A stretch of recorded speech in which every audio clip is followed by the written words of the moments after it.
Presiden tidak keluar kota. Ikutlah bergerilya bersama kami, Pak. Engkau seorang prajurit. Tempatmu di medan pertempuran bersama dengan anak buah kamu. Pemerintahan Republik sudah tidak ada. Tuan sekarang dalam penahanan kerajaan Belanda. Belanda! Belanda!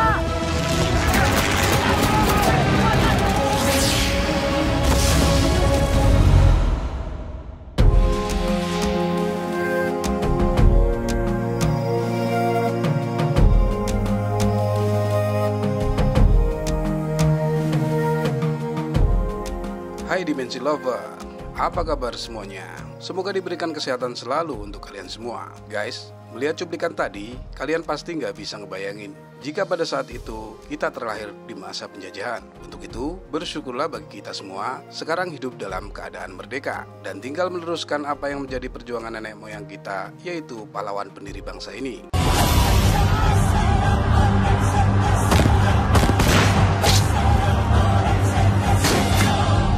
Spesial menyambut Hari Kemerdekaan, kali ini kita akan membahas beberapa orang yang ikut berjuang demi bangsa ini. Bahkan ada juga yang harus angkat senjata demi negara lain akibat tidak bisa berpulang ke tanah air di masa era penjajahan. Lantas, apa saja yang menjadi motivasi para pejuang ini? Dan siapa saja mereka? Dikutip dari laman inibaru.id, sejumlah pemuda Indonesia juga ikut terseret dalam perang yang banyak terjadi di berbagai belahan dunia. Mereka menjadi tentara, tenaga medis, bahkan ada juga yang menjadi pilot pesawat tempur. Salah satunya yaitu di perang sipil di Spanyol hingga perang Pasifik.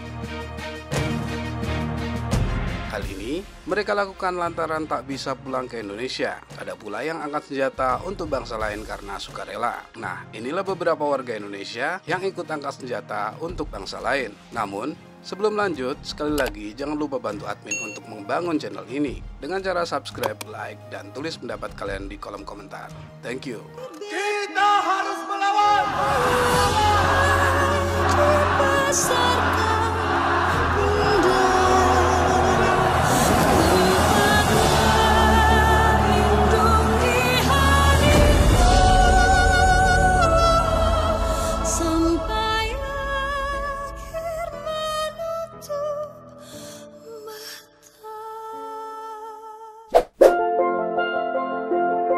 Yang pertama, yaitu Henry Ho. Henry Ho lahir di Surabaya pada tahun 1912 dengan nama lahir Ho Chi Sui, yaitu warga Indonesia keturunan Tionghoa. Dia tergabung dalam International Volunteer Bridge sebagai pilot pesawat tempur. Mereka memihak kaum Republik dan melawan kaum fasis dalam Guerra Civil atau Perang Saudara Spanyol di tahun 1936 sampai 1938 di Milens. Diketahui, Henry merantau pada tahun 1935. Yaitu pada saat meletusnya Perang Saudara di Spanyol. Saat itu, dia berada di antara sekian orang Tionghoa asal Hindia Belanda yang mendaftar sebagai sukarelawan kontrak. Sedangkan berita Henry ini juga pernah dimuat dalam harian Sinpo pada tahun 1938. Diberitakan pada saat itu, pesawatnya pernah menjatuhkan pesawat Jerman yang menjadi pendukung kaum fasis Spanyol, yaitu dengan pemimpin Francisco Franco. Nah, kemudian setelah kontraknya usai, Henry melipir ke Jiangsun, Minghua, Kangjun, yaitu Angkatan Udara Republik Tiongkok pada tahun 1937 untuk melawan Jepang. Henry tidak sendiri, ada beberapa pemuda Hindia Belanda lain seperti Nio Tiam Seng, yaitu warga Indonesia asal Bandung, dan Tin Ho, Batavia, juga Tan Gigan berasal dari Surakarta yang juga ikut serta dalam peperangan itu. Saya tahu di mana mereka berada.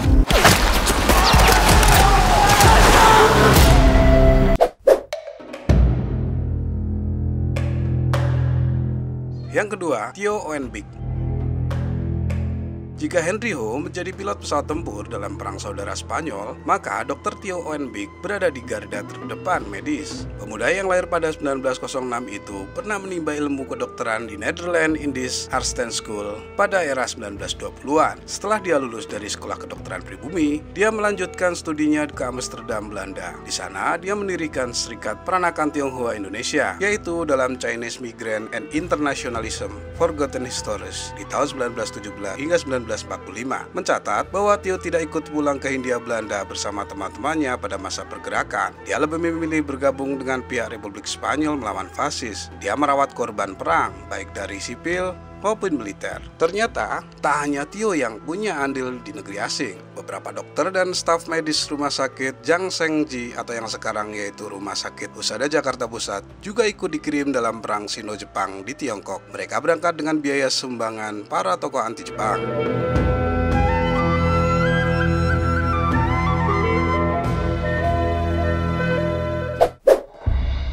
Yang ketiga, Abdul Halim Perdana Kusuma.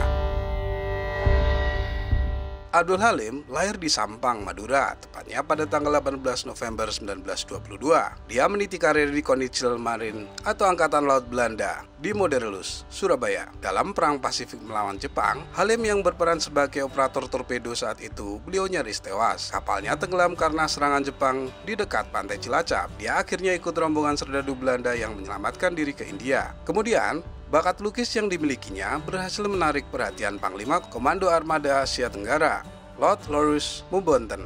Kemudian, Panglima memasukkannya ke RCAF atau Angkatan Udara Kanada dan dilanjutkan ke RAF yaitu Angkatan Udara Inggris. Dia lulus sebagai navigator bomber berprestasi dengan pangkat letnan. Halim mendapat julukan The Black Mascot ketika di RAF oleh rekan-rekannya. Bisa dibilang bahwa pengalaman tempurnya lumayan. Halim pernah melakukan misi pengeboman ke wilayah Prancis yang saat itu dikuasai Jerman, yaitu sampai akhir Perang Dunia II. Halim tercatat sebagai navigator bomber pesawat Avro Lancaster atau B-2 Liberator. Sayangnya, Halim mengalami nasib yang tragis setelah pesawat Avro Anson yang dinaikinya bersama Iswayudi jatuh di Malaya, yaitu Malaysia, tepatnya pada tanggal 14 Desember 1947. Mengenai sebabnya sendiri, hingga kini masih misterius.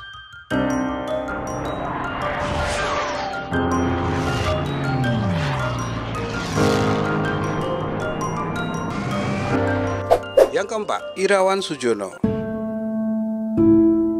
Sejak muda, Irawan Sujono telah mengenyam bangku sekolah di Belanda. Maklum, dia adalah putra bangsawan. Saat Belanda diinvasi Jerman, ayahnya merupakan pejabat menteri di kabinet Belanda di London, Inggris. Meski begitu, dia memilih menetap di Belanda agar dapat bergabung dengan para pelajar Indonesia yang melawan Jerman. Irawan bahkan tercatat menjabat sebagai direksi surat kabar bawah tanah yaitu The Bevrijding. Beberapa pelajar yang ikut bersamanya tergabung dalam Perhimpunan Indonesia seperti Paman Jutak, Alek Tikolu, Suripno, I.A. Mokhtar, Rosai Kusuma Subrata, dan FKN Harahap. Sayangnya, peran Irawan diketahui sehingga ditembak oleh serdadu Jerman. Bahkan karena sepak terjang Irawan dalam melawan Jerman, pemerintah kota Amsterdam mengabadikannya sebagai nama jalan yaitu Irawan Sujono Straat yang terletak di Belanda. Bahkan diketahui bukan cuma Irawan, para anggota Perhimpunan Indonesia juga terpanggil melawan kekejaman Jerman. Mereka kompak mendirikan barisan mahasiswa Indonesia dan melakukan sabotase hingga menyelamatkan orang-orang Yahudi yang akan dimusnahkan anak buah Adolf Hitler. Selain nama-nama yang telah disebutkan di atas, masih ada tokoh lain yang ikut bergerilya bersama negara asing seperti Abdul Aziz, Adolf Gustav Lembong, dan R. Sudirmo Bunder. Nah, itulah beberapa nama warga Indonesia yang pernah ikut dalam perjuangan negara lain atas beberapa sebab yang terjadi pada masa itu. Bagaimana menurut kalian? Memang luar biasa ya, warga Indonesia semangat patriotnya patut diakui. Seperti halnya bisa kita lihat hasil dari kemerdekaan yang pernah diperjuangkan para pahlawan kita. Semoga menjadi pelajaran dan semangat kita di hari kemerdekaan kita. Akhir kata, admin pamit, terima kasih. See you on the next video. Bye-bye. Kita harus melawan.